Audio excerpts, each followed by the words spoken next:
धर्मपीठाचे अधिकारी आणि सज्जन हो, मी आज इथे बोलणार आहे, परंतु माझे उद्गार माझी शिक्षा कमी करण्याचा यत्न आहे असं कृपा करून समजू नये. मुळात माझ्यावर झालेले आरोप हा गुन्हा आहे का हेच मला समजत नाही. वेदांचा आशय मी माझ्या काव्यातून प्रकट केला हे सत्यच आहे, परंतु तसं करण्यासाठी कुणाची परवानगी घ्यावी लागते हे मला ज्ञात नव्हतं.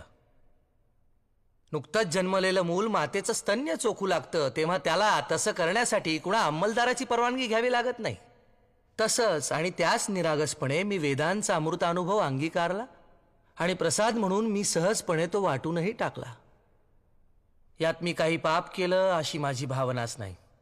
वेदात उपनिषदात म्हटल्याप्रमाणे आपण सर्वजण जर एकाच ब्रह्मतत्वातून निर्माण झालेलो आहोत आणि शेवटी त्यातच विलय पावणार आहोत, तर मग हा भेदाभेद कशासाठी?